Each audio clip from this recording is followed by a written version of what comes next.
El astronauta de Bohemia, de Yaroslav Kalfar.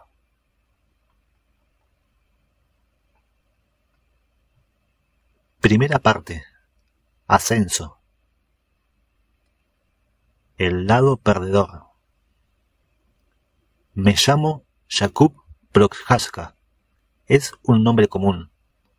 Mis padres deseaban para mí una vida sencilla, de buena camaradería con mi país y mis vecinos.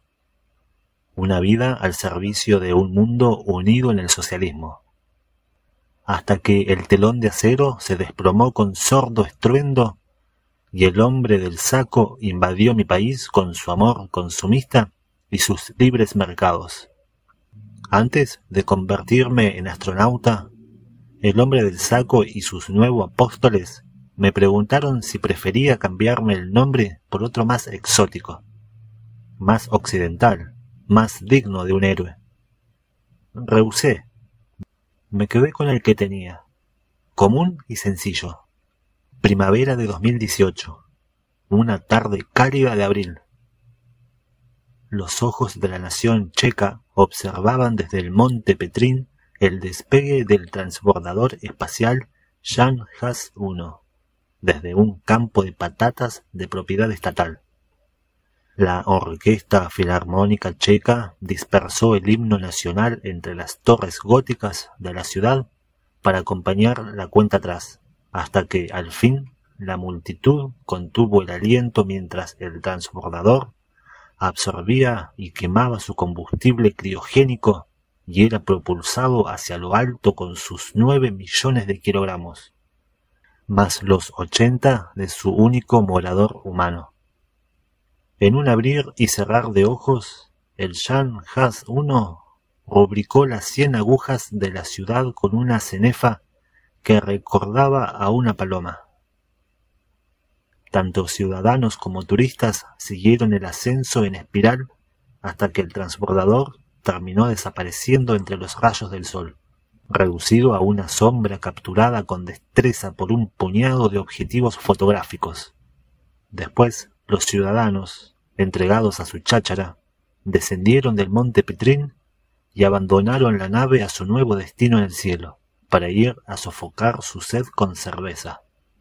Yo contemplaba el triunfo de mi nación a través del parpadeo de un monitor sin sonido. Tardé cerca de 1 hora en acostumbrarme a las vibraciones del asiento, que me magullaba cruelmente las nalgas. Una de las sujeciones del pecho se me clavaba dolorosamente en el traje y me hería las areolas, sin que fuera posible aflojar su insistente presión. La cámara de lanzamiento en la que me encontraba tenía el tamaño de un armario de la limpieza y contaba con una sucesión de pantallas fosforescentes, paneles anoréxicos y el trono del astronauta. La maquinaria que me rodeaba, ignorante en su propia existencia, me alejaba silenciosamente de mi casa, ajena a mi malestar. Las manos me temblaban. Pese a la insistencia de mis entrenadores, me había negado a beber agua antes del almuerzo. Mi ascenso era la culminación de un sueño imposible, una experiencia espiritual incomparable. No iba a mancillar la pureza de la misión con un acto de humanidad tan indecoroso como permitir que la orina alcanzara mi pañal de máxima absorción.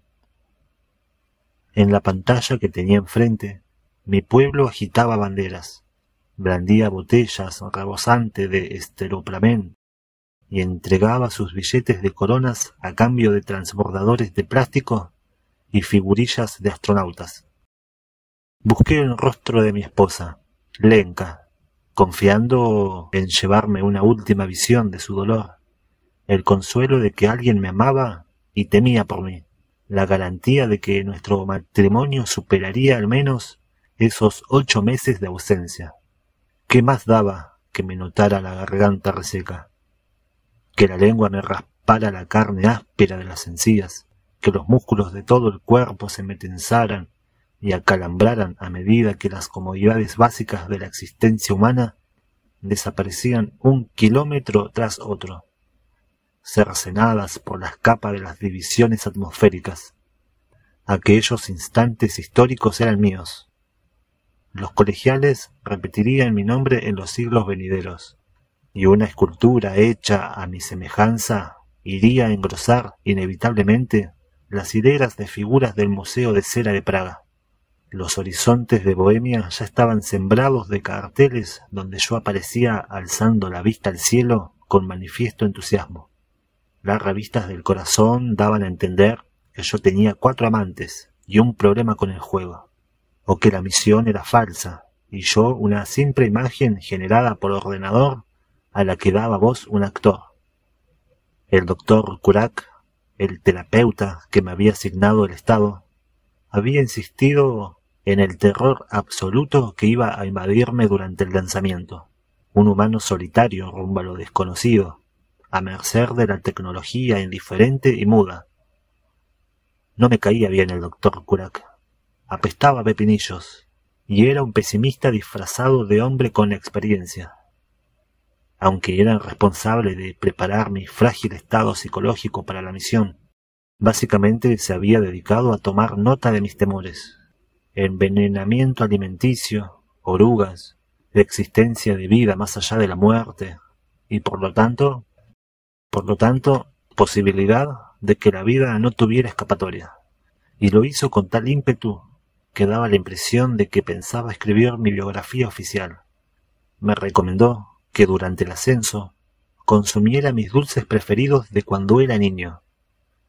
Unos barquillos bañados en chocolate, los Tatranqui, que guardé en el compartimiento de mi izquierda, y que reflexionara sobre mi deber científico para con el mundo, sobre el inmenso privilegio con que se me honraba.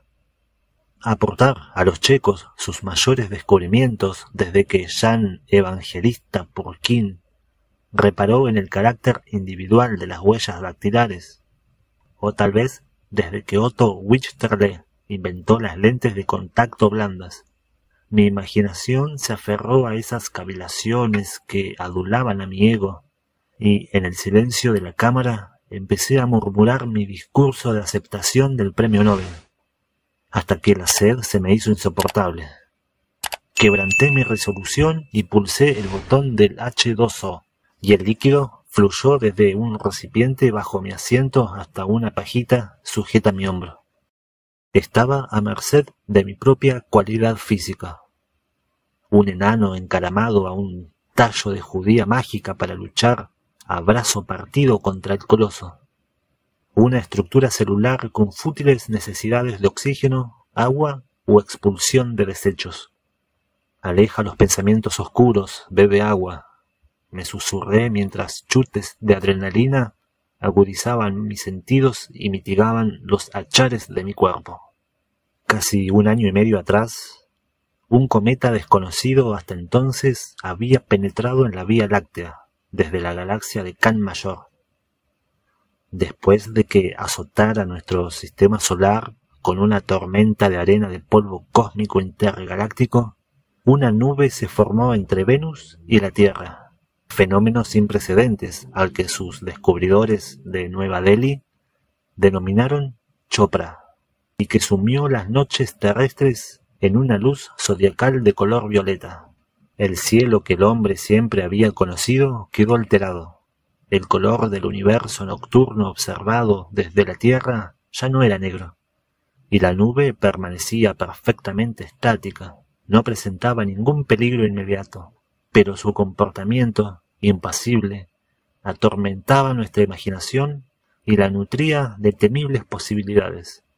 Los países se afanaban en planificar misiones que les permitieran capturar partículas de la misteriosa Chopra y estudiar esos fragmentos microscópicos de un universo más allá del nuestro, en busca de elementos químicos y signos de vida.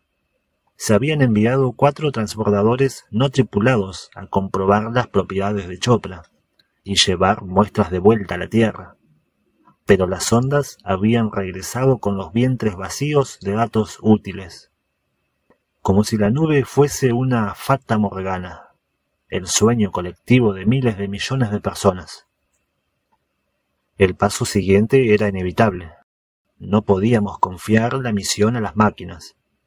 Un transbordador con control remoto y tripulado por el chimpancé alemán Gregor despegó para volar a través de la nube y asegurarse de que, con la adecuada protección, un habitante humano pudiera sobrevivir en el interior de Chopra el tiempo suficiente para observar y analizar muestras de forma manual.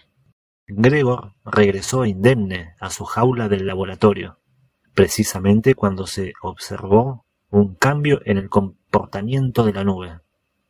Empezaba a consumirse. El volumen de sus capas externas se dispersaba y se desvanecía en el interior del núcleo, más denso. Hubo quien habló de antimateria. Otros atribuyeron a la nube propiedades orgánicas. Los medios especularon. ¿Qué gobiernos iban a tener la desvergüenza de enviar a humanos hacia una nube situada a 4 meses de la Tierra, hecha de polvo cósmico desconocido y partículas potencialmente letales?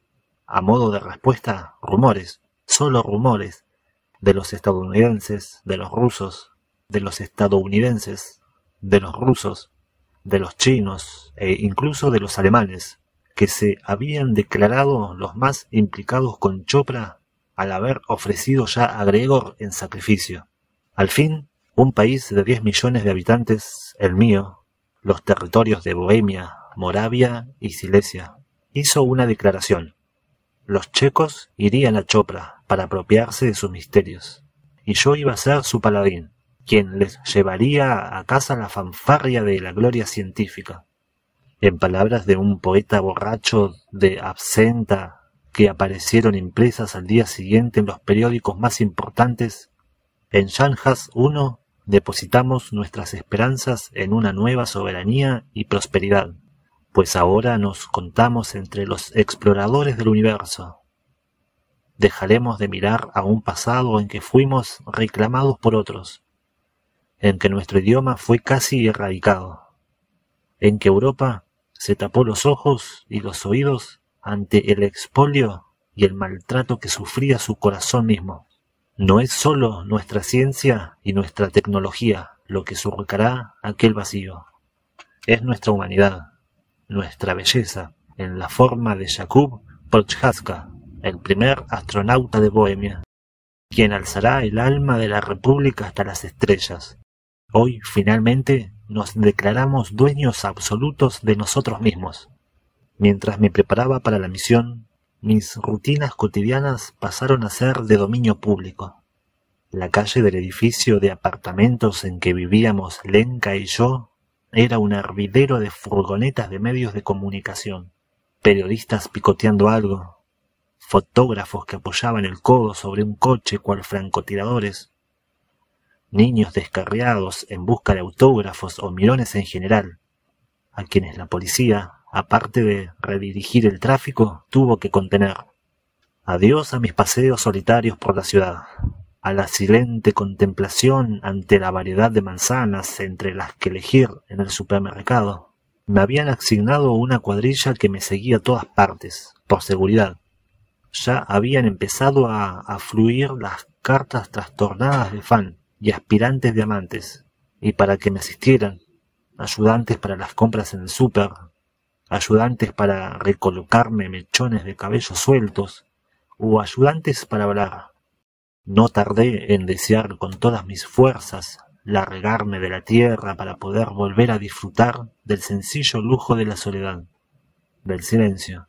Ahora, en cambio, el silencio era otro sonido desagradable. Abrí el compartimento del refrigerio y di un mordisco a un tatranqui. Demasiado seco, un poco rancio. No sabía en absoluto a la paz de mi infancia que en principio debía evocarme. Necesitaba estar en alguna otra parte, en la comodidad de un tiempo que yo pudiera comprender, en la comodidad de la vida que me había conducido hasta Shanghas I. La existencia consiste en energía, en un movimiento fluido hacia adelante. Sin embargo, nunca dejamos de buscar el punto de origen, el Big Bang que nos puso en nuestro inevitable camino. Apagué el monitor que retransmitía los festejos de mi nación y cerré los ojos. En algún lugar, allí donde los profundos surcos del tiempo colisionaban con el recuerdo, sonó el tic-tac de un reloj. Mi Big Bang sucede en invierno de 1989, en un pueblo llamado Estreda. Las hojas del tilo se han caído y descompuesto, y las que nadie ha recogido extienden su masa de color castaño sobre las briznas de hierba marchitas. Es la mañana de la matanza y me encuentro en la sala de estar de mis abuelos. Es la sala con aroma a manzana, dibujando al cerdo Louda en mi cuaderno. Mi abuelo pule el filo de su cuchillo de matar con el afilador ovalado, y se detiene de vez en cuando para darle un mordisco a una gruesa rebanada de pan cubierta de manteca. Mi abuela riega las plantas. El ingente follaje lila, verde y carmín que envuelve cada ventana, mientras silba al ritmo del tic-tac de un reloj. Debajo de este cuelga una fotografía en blanco y negro de mi padre cuando iba al colegio, sonriendo de oreja a oreja con expresión sincera y desprevenida. Una sonrisa que yo nunca he visto en su rostro de adulto. Sima, nuestro gordo cocker spaniel, duerme a mi lado mientras respira con tranquilizadora vehemencia contra el costado de mi pantorrilla. Este es el universo silencioso y pasado de un pequeño pueblo, horas antes de la revolución de terciopelo. Un universo en el que mis padres siguen vivos. En mi futuro próximo aguardan un goulash recién cocinado, manitas de cerdo con salsa de rábanos casera y el capitalismo. Mi abuelo nos ha prohibido encender la radio. El día de la matanza es su día. Por algo ha estado cebando amorosamente a su puerco, Louda, con una mezcla de patatas, agua y bulgur cada mañana y cada tarde, rascando al animal detrás de la oreja y pellizcándole los rollizos lomos mientras sonreía. Louda está tan gordo que explotará si no lo matamos hoy, asegura. La política puede esperar. La sala de estar, la chimenea encendida, el ritmo de cantinela, filo, perro, lápiz y estómagos que crujen. Tal vez en algún punto de por ahí se produjo una liberación espontánea de energía que selló mi destino como astronauta. Mis padres vienen de Praga a las 12 en punto. Llegan tarde porque mi padre se ha detenido junto a un campo de margaritas para recogerle unas cuantas a mi madre.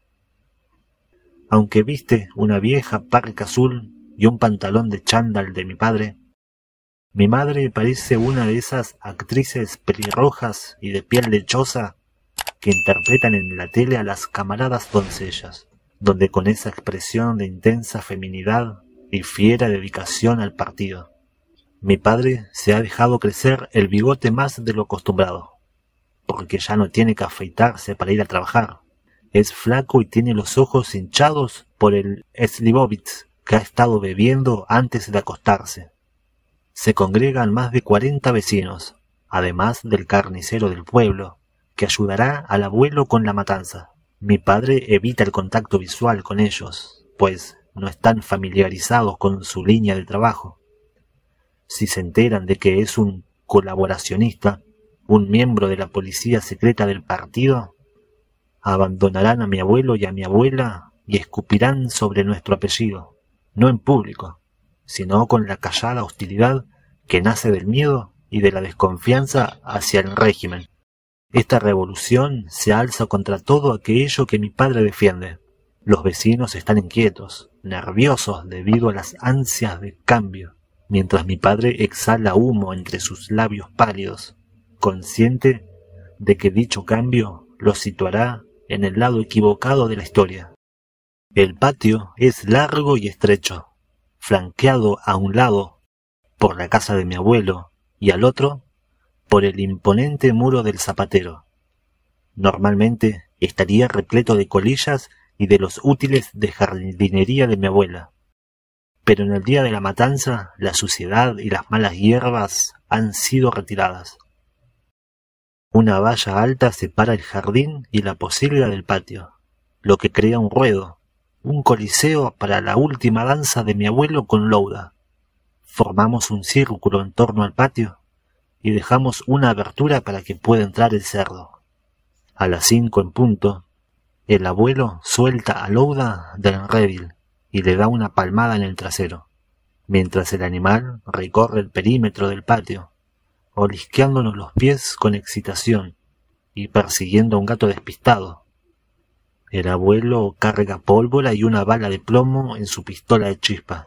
Para despedirme de Louda, que aminora el paso porque empieza a estar cansado, le doy una palmada en el hocico, antes de que el abuelo se lo lleve al centro del círculo y le propine una patada en el flanco con la bota.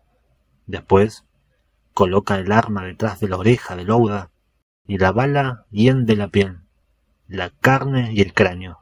Las patas del cerdo todavía se retuercen cuando el abuelo secciona la garganta y sostiene un cubo debajo donde recoger la sangre, para sopa y salchichas.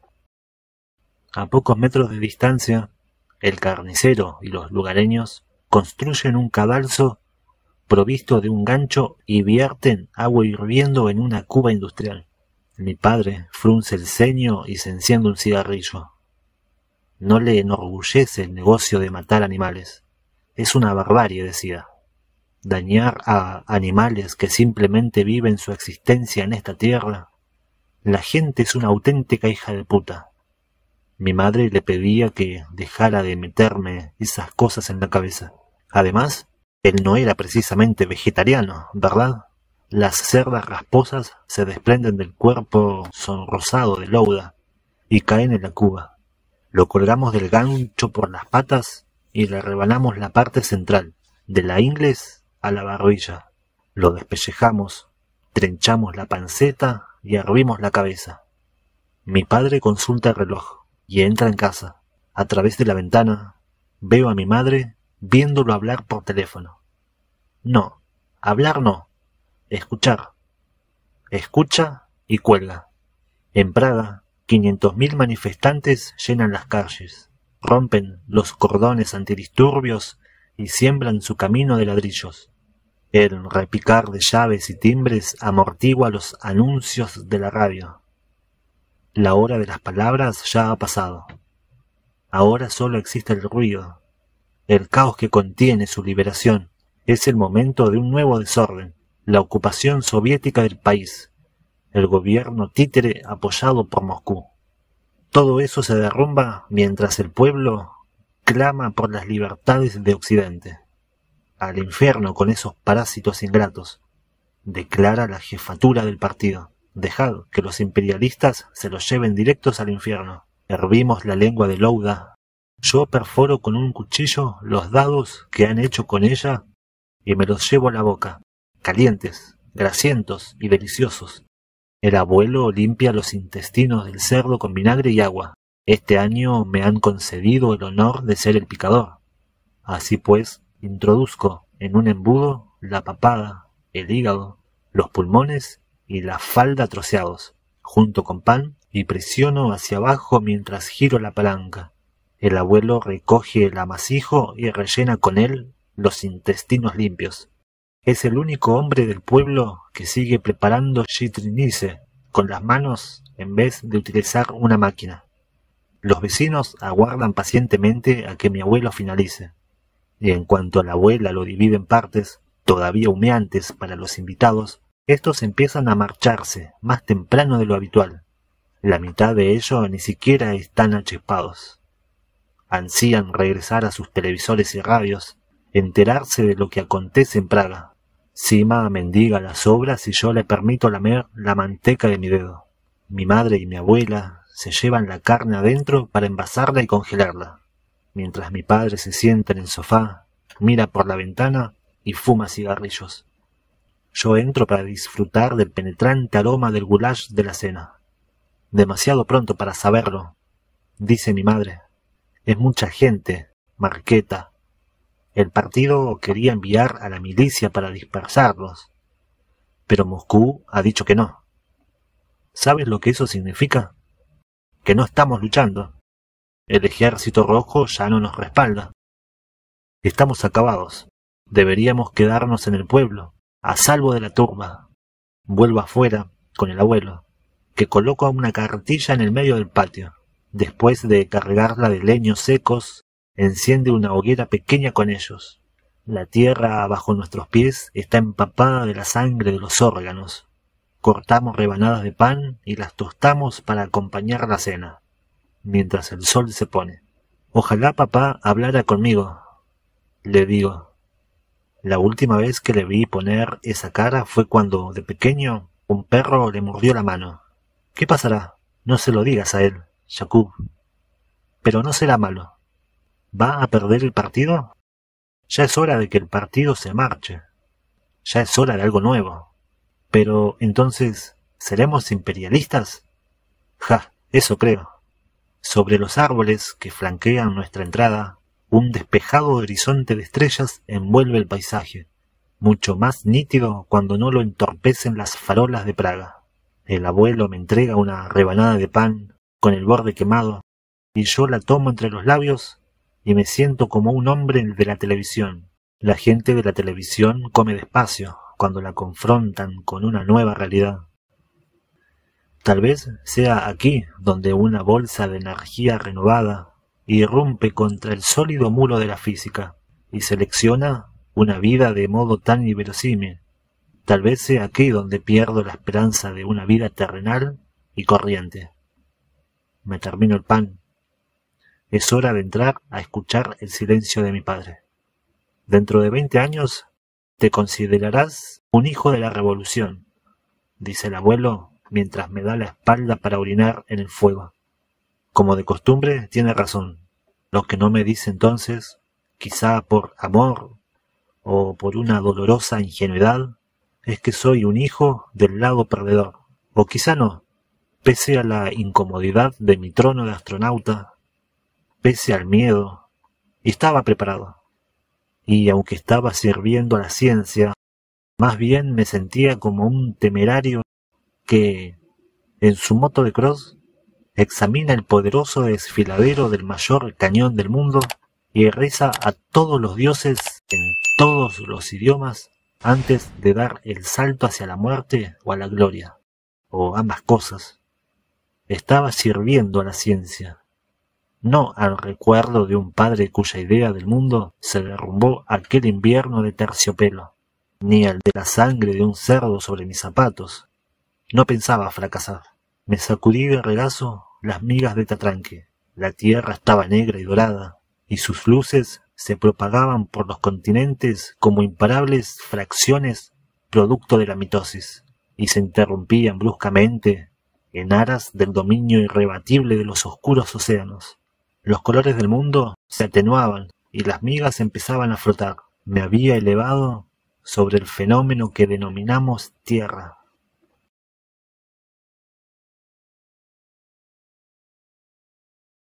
El universo del astronauta.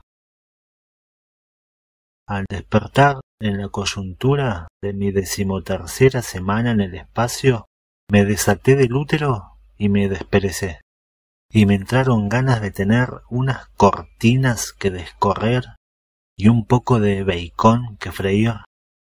Floté por el pasillo 2 y eché un guisante de pasta verde en mi cepillo de dientes azul, cortesía de SuperSub, destacado distribuidor de productos dentales y patrocinador de la misión.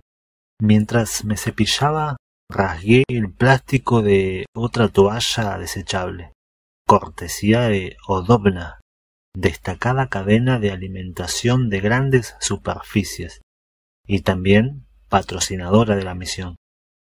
Escupí en la toalla y me miré de cerca las encías, rosadas como un bebé recién frotado, y los molares blanqueados, resultado del alto nivel de la atención dental en mi país y de una meticulosa rutina de higiene oral a bordo de la nave. Aunque había decidido no volver a hacerlo, me pasé la lengua en torno a uno de los molares y un dolor ya familiar se intensificó. Pese al visto bueno de mis dentistas previo al despegue, Durante mi primera semana en el espacio ya apareció el hormigueo de aquella caries, y lo mantuve en secreto desde entonces. No me habían entrenado para realizar una extracción. ¿Y dónde iba a encontrar un buen dentista espacial? ¿Se traería su propio óxido nitroso o lo recogería en la contaminada atmósfera terrestre? Sonreí para mis adentros, aunque me negué a reír. No se reía en voz alta de sus propias bromas. Me había advertido el doctor Kurak. Sería un signo evidente de deterioro mental. Quizá lo más desconcertante de la misión era lo deprisa que me había acostumbrado a las rutinas.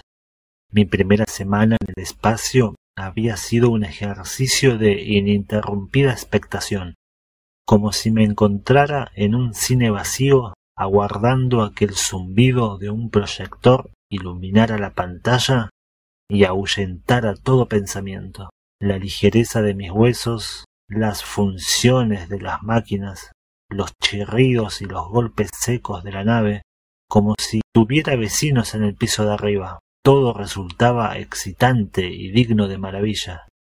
Pero durante la segunda semana el deseo de variedad empezó a asentarse y el acto de escupir pasta de dientes en una toalla desechable en vez de un vulgar lavabo perdió su carácter novedoso. A la 13ª semana ya había abandonado por completo el tópico de valorar más el trayecto que el destino, y hallé dos métodos de consuelo en el tedio cotidiano: la idea de alcanzar la nube de polvo para recoger sus onerosos frutos, y la de hablar con Lenka, pues su voz me aportaría la tranquilidad de saber que aún tenía una tierra a la que regresar. Floté por el pasillo 3. Abrí la puerta de la despensa y unté un poco de Nutella en un pan de pita blanco. Lo lancé hacia arriba y lo miré estremecerse en el aire, como un maestro pisero haciendo girar su masa. La comida era mi cómplice muda en aquel vuelo que me alejaba de casa. La constatación del sustento y, por ende, un rechazo de la muerte. La nave quemaba su combustible y yo quemaba el mío. Bloques de proteína con sabor a chocolate y cubos de polvo deshidratado y naranjas dulces y jugosas dentro del congelador. Los tiempos habían cambiado desde que los astronautas dependían de una dieta de polvos tan ricos y sabrosos como un paquete de zumo tank caducado. Mientras comía, di unos toques con los nudillos a la lente impasible de la reluciente cámara de vigilancia, suministrada por Kotal, destacado fabricante de electrónica y patrocinador de la misión. Era una de las 12 cámaras estropeadas de la nave, que fueron cayendo una tras otra a lo largo del trayecto, para bochorno de la marca y provocando graves pérdidas en bolsa. Nadie comprendía qué había fallado en los dispositivos. La empresa incluso me puso una videoconferencia con 3 de sus mejores ingenieros para que me explicaran cómo repararlos, y emitió la transmisión online, confiando en que su marca remontaría. No hubo suerte. Por supuesto, yo no mencioné los insistentes arañazos que resonaban por toda la nave cada vez que una de las cámaras se desconectaba. Unos ruiditos que se esfumaban rápidamente cuando yo me acercaba desde atrás de una esquina. Tales sonidos alucinatorios eran de esperar, aseguró el doctor Kurak antes de la misión, porque el sonido es una presencia de algo terrenal, un alivio. No había necesidad de ahuyentar a esos fantasmas. Además, a mí no me importaba que las cámaras ya no observaran cada uno de mis pasos. Así podía violar mis estrictas prescripciones nutricionales mediante dulces y alcohol. Podía saltarme sesiones de ejercicio y podía evacuar o disfrutar del onanismo sin preocuparme de si me vigilaban los perros guardianes. deparaba un gran placer el hecho de no ser visto. Y tal vez lo mejor fuese que a la imaginación colectiva del mundo se le negara la transmisión por video, las 24 horas del día durante los 7 días de la semana, de su astronauta en pantalón de chándal. Tenía una agradable jornada por delante. Una vez terminados mis habituales quehaceres domésticos, verificar a Ferda, el recolector de polvo cósmico y estrella tecnológica de mi misión, realizar una poco entusiasta sesión de ejercicios cardiovasculares y ejecutar un diagnóstico sobre mi tanque de agua enriquecida con oxígeno.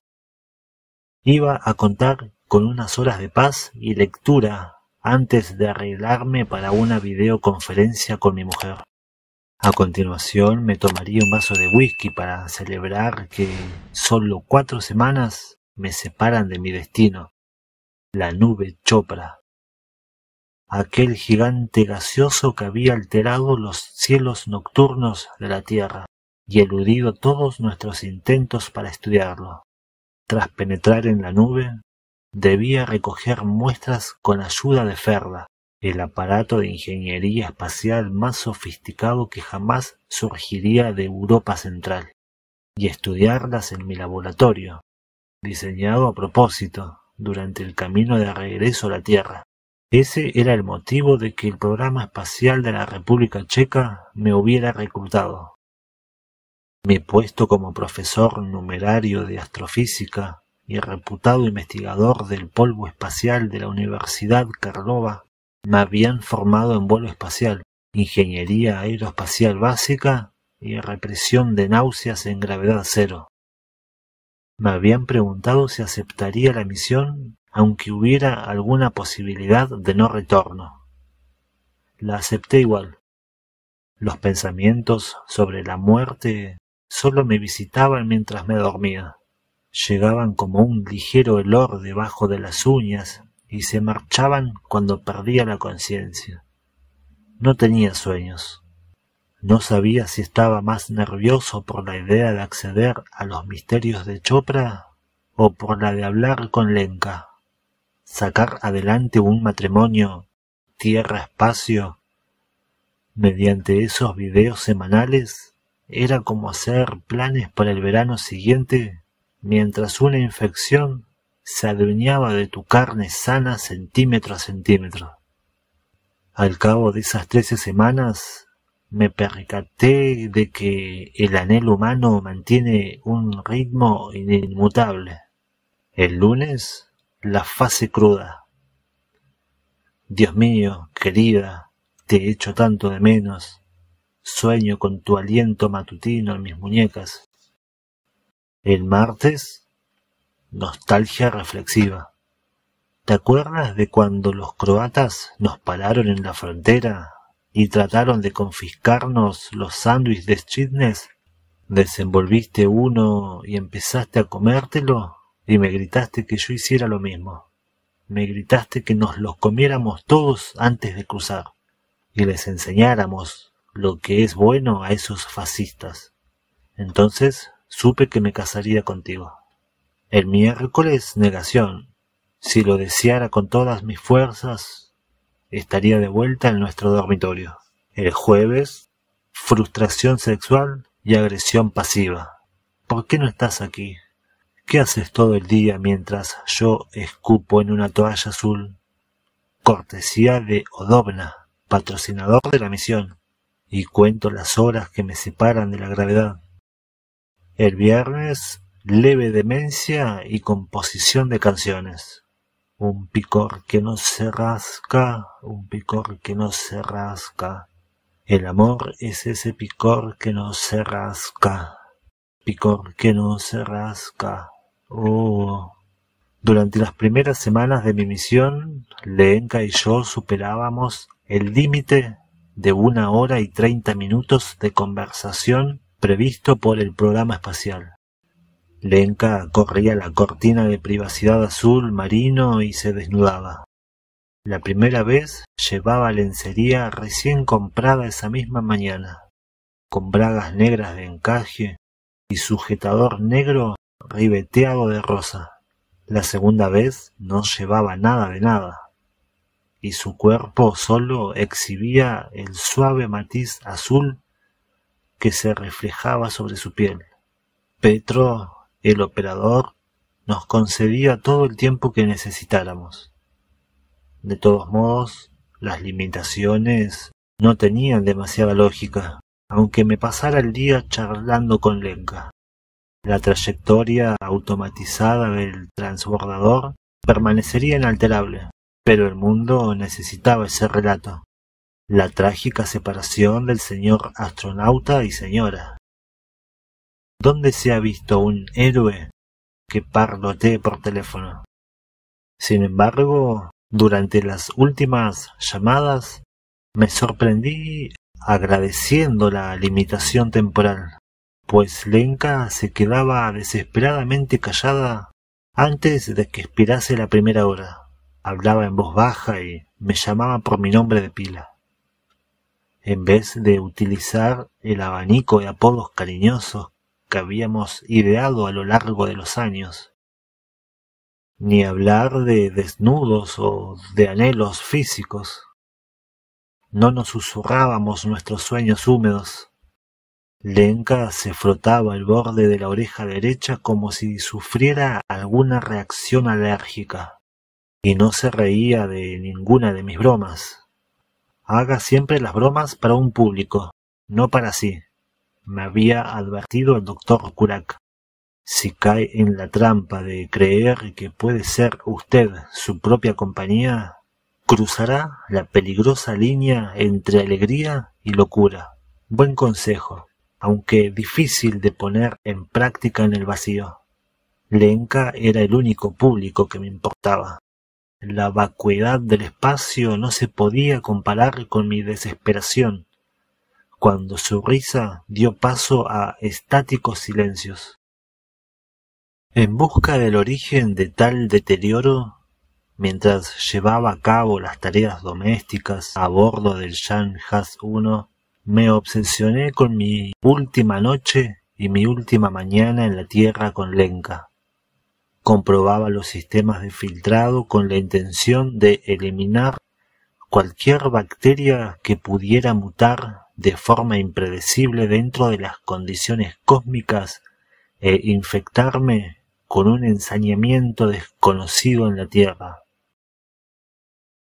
Estudiaba los datos para garantizar el reciclaje fluido del oxígeno, que suministraba un tanque de agua en el que no pocas veces deseé sumergirme, cual preocupado turista bañándose en el mar de algún país más soleado, y registraba por escrito la disminución de provisiones.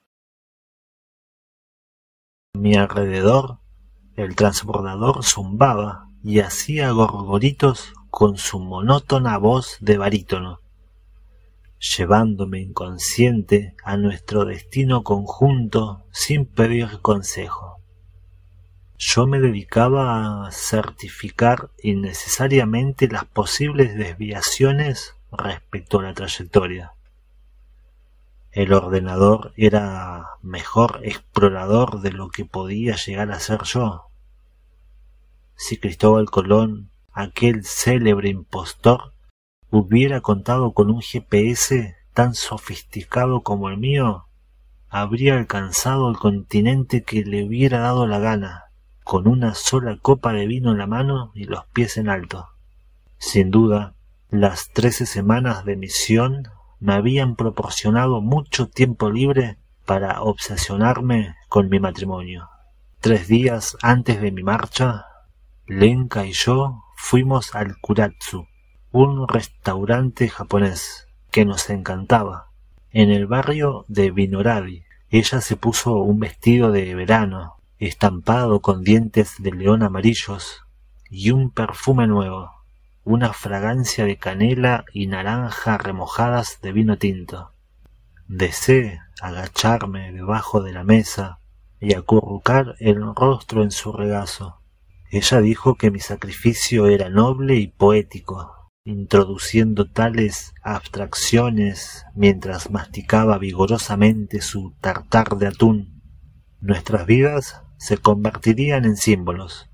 Yo exprimí lima sobre mis fideos y asentí ante sus palabras. Su voz desbarataba el éxtasis de mi exploración científica.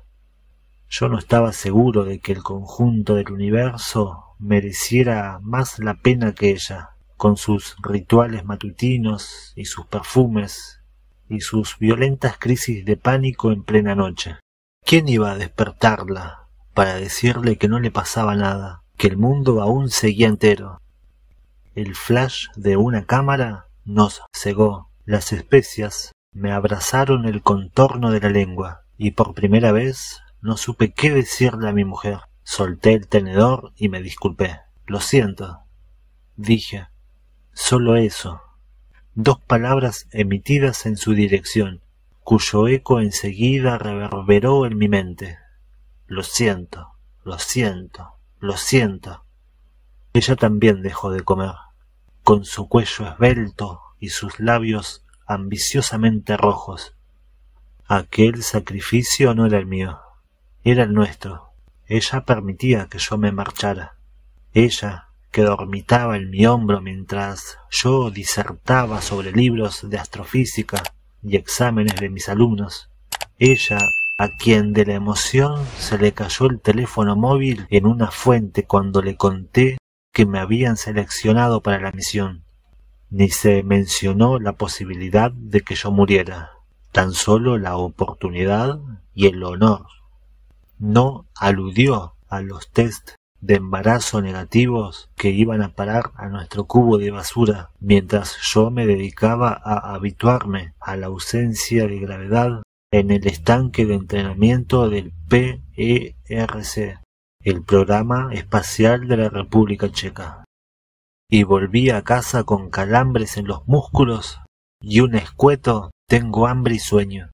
Nunca averigüé si había aceptado mis disculpas. Ambos volvimos a tomar el tenedor y nos terminamos el plato ante la muda compañía de cámaras de curiosos que capturaban nuestra imagen.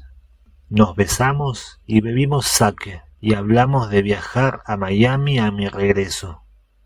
Por último, nos hicimos nuestra propia foto de aquella última cena en la Tierra y la colgamos en Facebook. 47.000 likes durante la primera hora. En cuanto llegamos a casa esa noche, me aflojé la corbata y me vinieron arcadas, pues la medicación contra las náuseas había perdido efecto con el alcohol de la cena. Mi cuerpo había regresado a su estado natural de rechazo a las presiones del entrenamiento espacial y combatió la ausencia de gravedad mediante un vómito interminable. Mientras sufría arcadas abocado a retrete y rechazaba las tripas, Lenka me pasó los dedos por el pelo. Le pedí que volviéramos a intentarlo. Después de un momento, si era capaz de esperar a que me cepillara los fétidos dientes, contestó que de acuerdo. Yo sabía que no lo estaba. Me aguardó en la cama mientras yo me lavaba. Con brazos trémulos me arrastré junto a ella y le recorrí la clavícula con la lengua. Ella arqueó la espalda, me agarró del pelo y se apretó contra mí mientras yo me frotaba la polla flácida. Nos acariciamos y nos retorcimos y suspiramos hasta que ella me presionó suavemente el pecho y dijo que lo que yo necesitaba era dormir. Yo estaba convencido de que era el instante perfecto. Tal vez cosa del destino. Marido y esposa coinciden. Marido se marcha al espacio y hace grandes descubrimientos. Marido regresa a la tierra a falta de un mes para convertirse en padre. Lenka se echó loción en los brazos y dijo que ya lo conseguiríamos a mi vuelta, sin duda. Volveríamos al médico, solucionaríamos el problema. La creí. Lo que más me preocupaba no era la decepción de esa noche, sino haber incumplido un ritual durante mi última mañana con Lenka, cuando todavía era un terrícola. Los rituales matutinos no iban demasiado conmigo.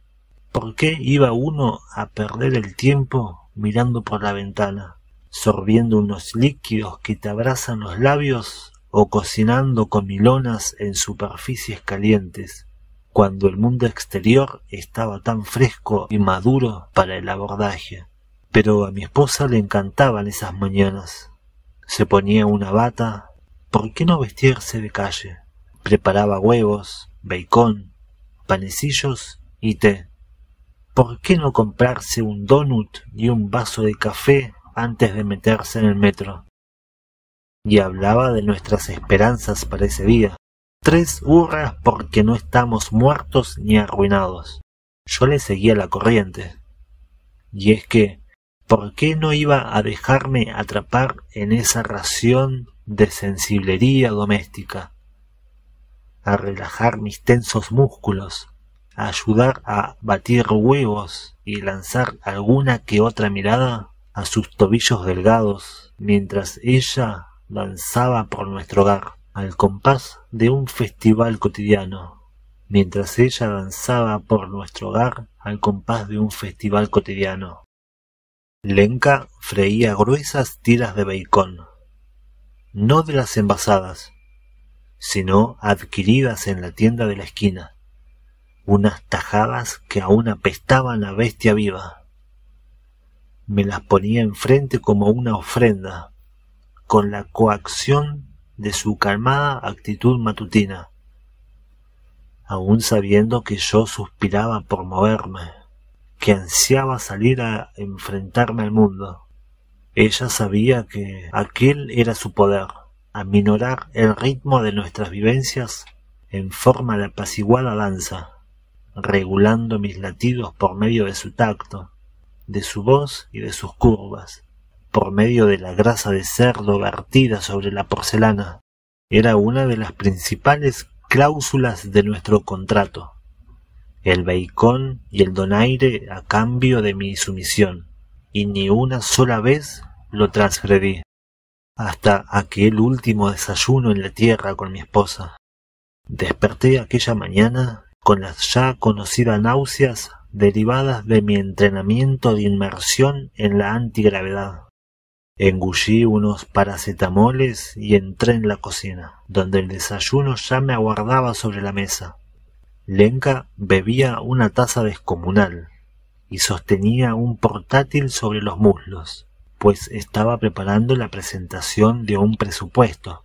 Lo cerró cuando entré. «Empieza a hacer frío», comentó. «Hoy no», dije yo. «¿Cómo?», se cruzó de brazos. «Que hoy no quiero, no tengo hambre». Volvió a abrir el portátil sin decir palabra, contraviniendo otra de nuestras cláusulas, la prohibición de pantallas cuando nos sentáramos a la mesa juntos. Me senté y sorbí un poco de té, pero aparté el plato. Abrí un correo en el teléfono móvil y no sentí necesidad de defenderme. Aquella mañana no quería rituales. Nuestras vidas estaban a punto de cambiar, y la pose no encajaba. Puede que me encontrara demasiado mal, o que estuviera muerto de miedo, o quizá alterado. Pero rompí impredecible y absolutamente una cláusula de nuestro contrato, una violación que jamás desaparece del todo del registro de la vida. Al cabo de unos minutos, Lenka tiró mi desayuno a la basura. «Pues es la última vez», dijo. Quizá atribuí demasiada importancia a aquel único momento, o quizá no, pero ese día, durante nuestra charla por video, pensaba preguntarle a Lenka si sentía lo mismo respecto a nuestros silencios prolongados y a nuestra falta de humor. Le contaría cuánto había pensado en la mañana en que rechacé su ritual. Le preguntaría si leía los periódicos que predecían mis probabilidades de regreso. Le diría que últimamente mis noches, periodos de sueño para ser más precisos, aunque el doctor Curac recomendaba que me atuviera a los conceptos de día y noche. Rebosaban de bandejas con bacon que rezumaba grasa, mientras la boca me salivaba ante la expectativa de la carnívora plenitud. Quería bacon en los sándwiches de Nutella, en el apio, en el helado. Lo quería desmenuzado y espolvoreado en la nariz, en las orejas, entre los muslos. Quería absorberlo a través de la piel, regodearme en los prominentes granos que me produciría.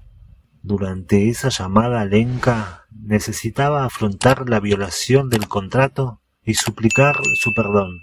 Nunca volvería a rechazar nada que ella me ofreciera con sus manos.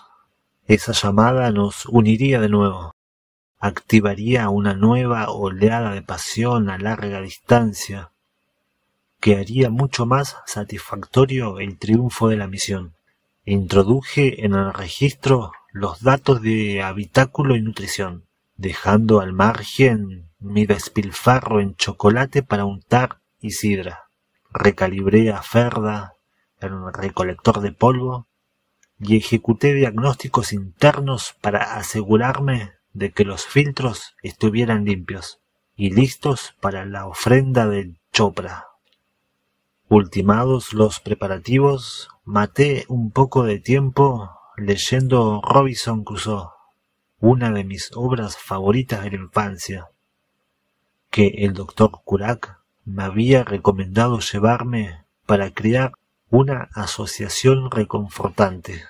En un sentido más obvio, señaló el doctor Curac, debía considerar a Crusoe como ejemplo perfecto del hombre que abraza la soledad y convierte sus tendencias paralizantes en oportunidades de autosuperación. Por fin, la alarma del ordenador central anunció que eran las 5 en Praga. Me quedé con solo una camiseta negra. Encendí la maquinilla de afeitar y me la pasé por las mejillas, el mentón y el cuello al mismo tiempo. La máquina recogía y atrapaba la pelusa, pues un folículo extraviado en gravedad cero podría resultar tan peligroso como una bala en la tierra. El estrés de la inminente conversación con Lenka llevaba todo el día oprimiéndome los intestinos, pero me había aguantado para asegurarme de no tener que evacuar 2 veces. Entré en el cuarto de baño del pasillo 3 y cuando activé los purificadores de aire, los ventiladores absorbieron el aire estancado y lo reemplazaron por una brisa climatizada con aroma a vainilla. Me até al retrete y empujé mientras su aspiradora me tiraba de los pelos del culo y se llevaba el desperdicio a donde nadie lo viera. Leí un poco más a Crusoe. Al fin y al cabo, fue en el lavabo donde se gestó mi amor por ese libro. De pequeño, cada año sufría episodios de gripe intestinal que me dejaban fuera de juego 2 o 3 semanas seguidas. Evacuaba agua e iba tirando a base de una dieta de plátanos y arroz con jugo de pepinillos, y una y otra vez leí sobre la soledad de Crusoe. De modo que nunca vemos el verdadero estado de nuestra condición hasta que nos la ilustran sus contrarios, ni sabemos valorar lo que disfrutamos, sino por el deseo que nos suscita. Aquel era, ni más ni menos, el ejemplar que tenía de pequeño, amarillento y desgastado, maltratado por las manchas de café de mi bisabuelo, quien lo había robado de la casa de un capitán nazi cuyos suelos le obligaron a fregar. A pesar del aroma a vainilla, percibí el hedor de un sistema intestinal cada vez más insatisfecho, debido a las comidas irregulares, el estrés y una dieta de alimentos procesados y verduras congeladas, y un agua que sabía a cloro. Estudié la desgreñada mata de pelo púbico que se extendía por los costados de mis piernas flacas. Ahí solía haber unos músculos esculpidos por años de montar en bicicleta y de correr, disipados ya en unas lorzas pálidas que mis poco entusiastas sesiones cardiovasculares en la cinta no lograban erradicar. Me limpié con toallitas húmedas desechables, me subí los pantalones y lavé los costados del retrete. A continuación me puse una camisa blanca y una corbata negra, la misma que había llevado en mi última cena romántica en la tierra. Me quité los calzoncillos boxer que llevaba hacía 5 días y me puse un par limpio. Cuando era terrícola, nunca acudí a una cita sin cambiarme de ropa interior justo antes de salir. Abrí el conducto de lo orgánico y tiré la sucia adentro. Otro reciente progreso de los viajes espaciales, por el que una combinación de bacterias y basura orgánica microscópica se arrojaba sobre la ropa interior para descomponerla hasta que poco quedaba de ella. De este modo, no había que sacrificar espacio de almacenaje, ni mandar al cosmos mis calzoncillos mugrientos. Me miré en el espejo. La camisa que tan bien me sentaba antes colgaba ahora de mis hombros delgados como un poncho. La corbata lo salvaba, en cierto modo, pero no había forma de que mis brazos de espantapájaros y mi pecho hundido adquiriesen un aspecto saludable. Tanta delgadez iba en consonancia con mi dolor de huesos. Las ojeras delataban las pesadillas que interrumpían mi sueño y las fugaces visiones de largas patas de arácnidos reptando por los pasillos oscuros, un secreto que eludía en los informes para esquivar la sed de locura del doctor Curac. Según la central, yo estaba bien, buenos latidos y estupendos resultados en las pruebas psicológicas.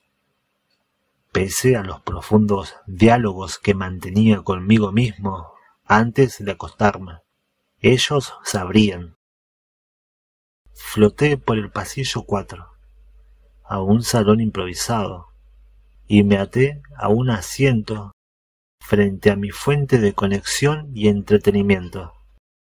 El plano, con su gran pantalla reluciente, que respondía a la perfección al tacto, y su conexión a Internet, suministrada por un satélite Supercal, destacado proveedor de servicios inalámbricos y patrocinador de la misión, contaba con una base de datos de 10.000 películas, desde El Halcón Maltés hasta As Blaster 3. Mi acceso a las redes sociales estaba limitada. ¿Cómo no?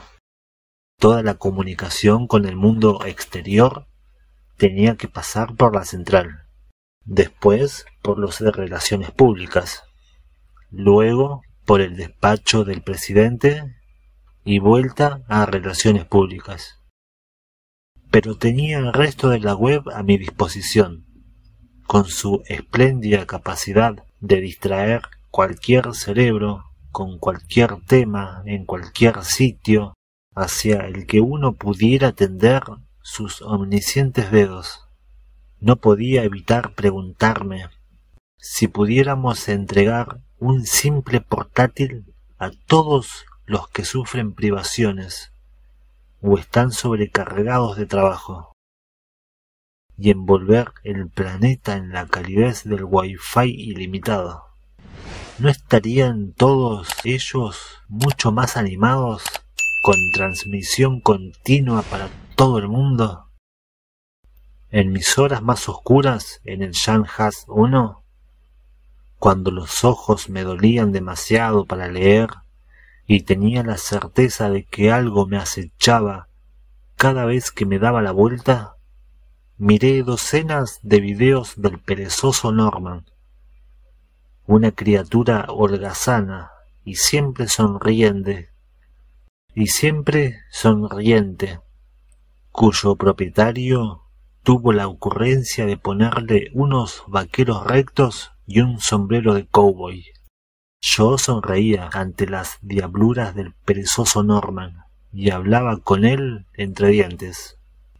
Sobre el salón se hallaba una de las últimas cámaras de vigilancia de la estación que funcionaban, y su piloto azul de conciencia irradiaba orgullosamente y me observaba indirecto.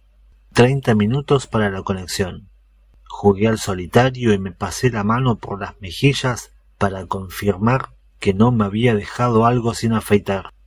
Me imaginé a Lenka vistiéndose para mí, estirando las finas medias sobre sus piernas de color café con leche y deteniéndose justo debajo del hoyuelo con forma de medialuna que tenía en la parte baja de la espalda. Practiqué el saludo, ahoy ojasco, chau brusco, quizá despreocupado, ahoy oleni. Pronuncié las palabras con diferentes entonaciones, más aguda, más grave, brusca, sensible, en un murmuro, imitando mi propia voz por la mañana, al estilo Darth Vader, aniñada. Ninguna me sonaba bien. ¿Y qué iba a decir luego?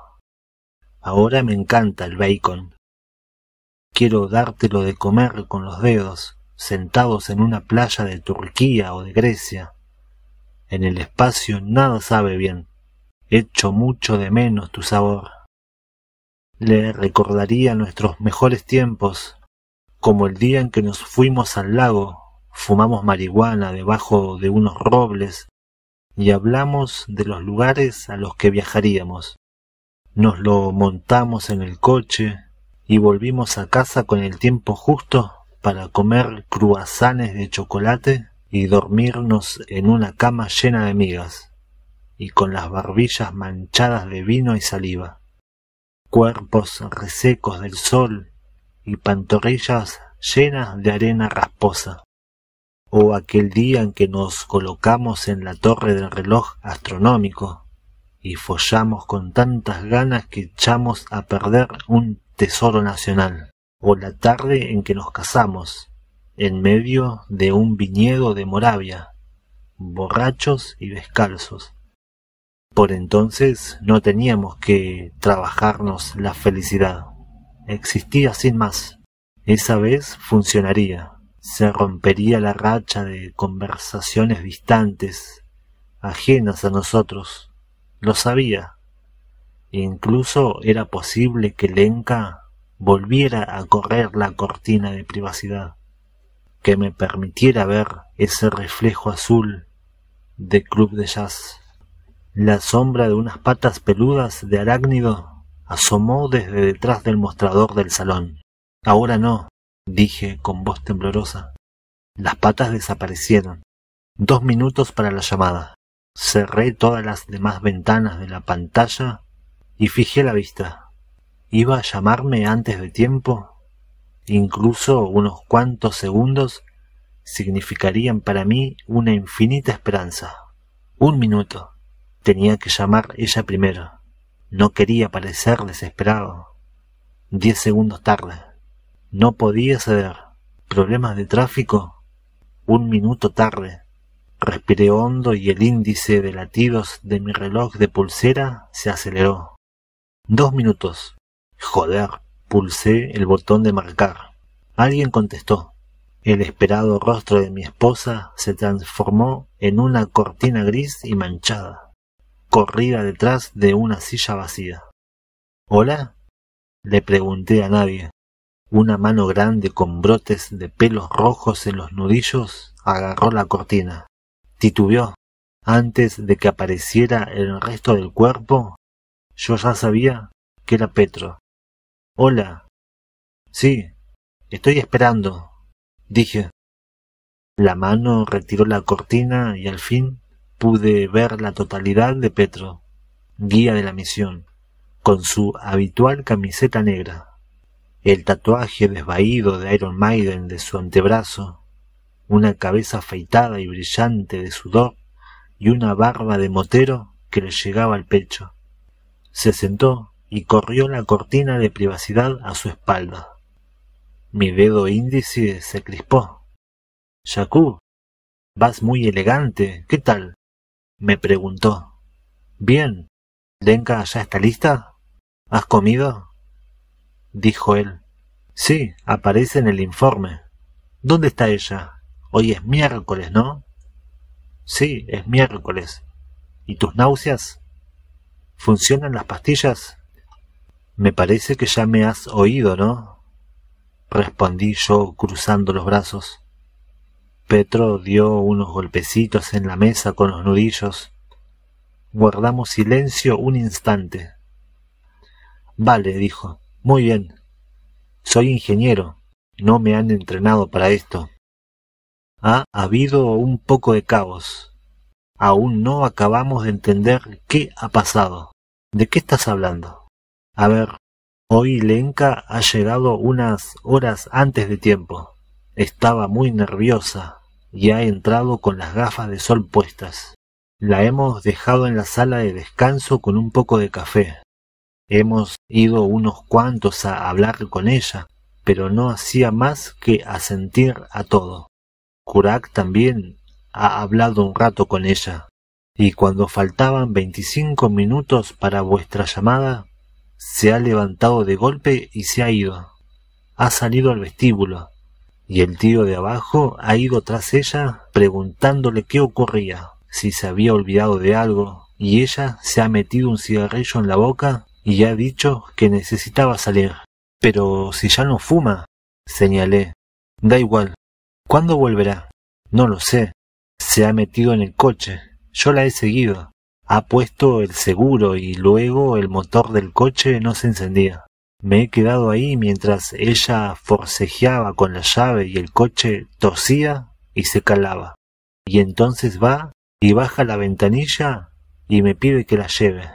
Le he dicho que no podía, que hoy había venido a trabajar en bici, pero que podía ir a buscar a alguien de los de arriba. Y ella se ha echado a llorar y me ha dicho que no podía con esto, que no sabía por qué creyó que podría, que no se creía que tú hubieras dejado la vida que teníais juntos. Le ha dado un puñetazo al volante, ha vuelto a girar la llave y el coche se ha puesto en marcha. Y entonces ha arrancado a toda velocidad. Casi me pisa el pie. Fijé la vista en el ojo azul de mi cámara web, la última lente en funcionamiento que capturaba mi aspecto real a bordo. Quizá debía ponerle un nombre. Me estudiaba con tanta lealtad. Le di unos toques de agradecimiento. No tengo idea de lo que me estás hablando, dije. Yo tampoco, Jakub. Puede que le esté pasando algo. Tengo a gente llamando a su número sin parar, y a un tío llamando a su madre. También llamaremos a algunos amigos. Pero es que ha huido. Eso es lo que pretendo decirte. Ha huido de ese vestíbulo como si la persiguiera Belcebú. Ella no haría eso, aseguré. Sabe cuánto necesito oírla. Oye, la vamos a encontrar. Averiguaremos qué está pasando. ¿No te ha dicho nada más? No. ¿Lo juras? Te aseguro que si me estás mintiendo o si esto es una puta broma...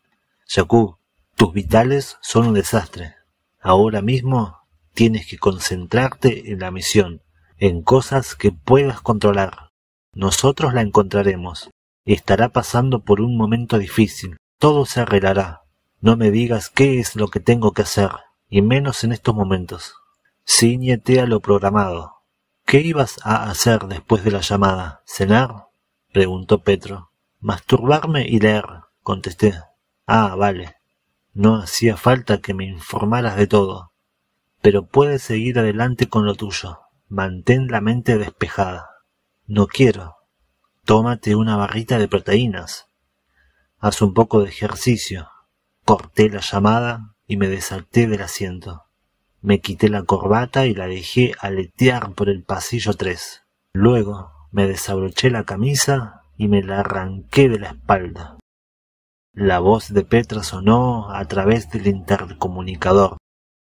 El último recurso para acceder a mi universo a la fuerza. Tienes una misión, Jakub. Concéntrate. Comprende que no es fácil para Lenka, déjala hacer lo que necesite. Pulsé el botón del intercomunicador para responder. Sobrevivo gracias a esas llamadas. Duermo gracias a ellas. ¿Y Lenka no puede seguir haciéndolo? ¿Qué significa eso? Me moría por Mozart, por ositos de gominola, por tarta de ron, por la curva inferior del pecho de Lenka, donde podía deslizar los dedos para calentarlos. El máximo consuelo a bordo eran las 3 botellas de whisky que quedaban, de las que el PERC, a regañadientes, había permitido que me llevara. Incliné una de ellas y mojé el dedo, y luego extendí el sabor por mi lengua. Hace meses y kilómetros, Petra, que no me quito de encima la desagradable sensación de que en cierto modo me han dado por el culo con esto. Guardó silencio. Me entraron las náuseas con su habitual urgencia, como si una mano invisible me exprimiera el bulbo raquídeo y me rasgara el revestimiento del estómago. Lenka se había ido. Necesitaba salir, dijo. ¿Dónde estaba mi esposa? La mujer con la que tenía alucinaciones mientras trataba de dormir en vertical. La mujer por quien iba a regresar a la tierra. ¿Dónde estaban las décadas de cenas, de enfermedades, de hacer el amor, de imágenes de nuestras vidas fusionadas? Había entrado en las oficinas del PERS con las gafas de sol puestas y había sido incapaz de esperar para hablar conmigo.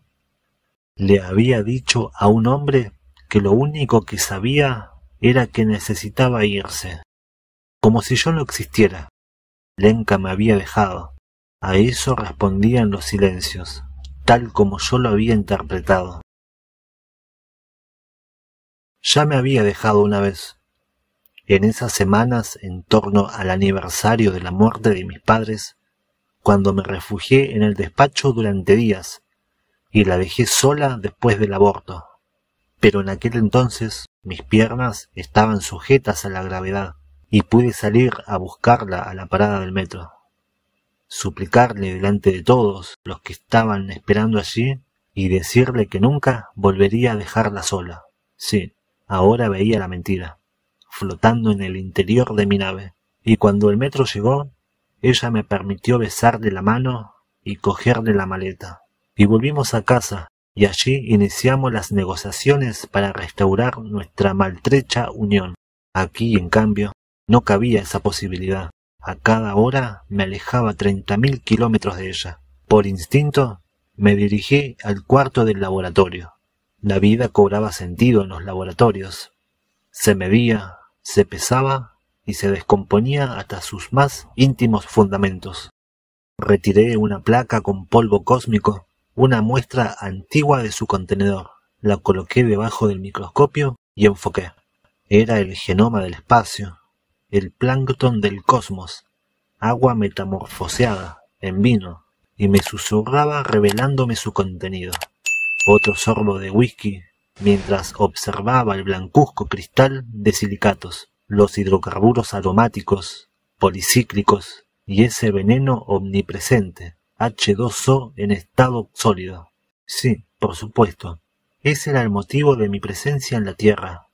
Recopilar fragmentos del universo y hallar en su interior algo nuevo, lanzarme a lo desconocido y llevarle a la humanidad un trozo de chopra.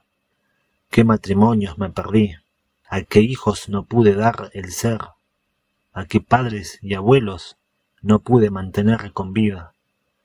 Todo eso daba igual. Yo estaba muy por encima de esos hechos terrenales, pero aquello no me reconfortaba. Devolví la placa con polvo a su contenedor. Al salir del laboratorio, sin camisa, volví a divisar la sombra. Tú, dije. Me pregunté, no por primera vez, ¿por qué le hablaba a una ilusión? Las patas se estremecieron y vacilaron antes de escabullirse por una esquina. Yo me mantuve en mis 13, Oí que las patas iban arañando el techo, como si unas ramas rascasen el cristal de la nave. Detrás del pasillo 4, las patas se detuvieron. No había dónde escapar. No tuve miedo, cosa que me asustó. Nadé hacia adelante. El olor era característico, una mezcla de pan rancio y periódicos viejos en un sótano, con un toque de azufre. Las 8 patas peludas asomaron de golpe como postes del grueso barril que era el cuerpo. Cada una presentaba 3 articulaciones del tamaño de un balón medicinal, allí donde se doblaban a merced de la ausencia de gravedad. Un ralo pelaje gris cubría las patas y el torso, de donde brotaba de forma caótica como alfalfa. Tenía muchos ojos, demasiados para contarlos, surcados de venas rojas y un iris negro como el mismísimo espacio. Debajo de esos ojos había un juego de gruesos labios humanos, de un rojo impactante, un rojo de pintalabios, y cuando los abría, la criatura mostraba unos dientes amarillentos como los del típico fumador humano. Cuando posó los ojos en mí, traté de encontrarlos. «Buenos días», dijo, y después «Enséñame de dónde vienes».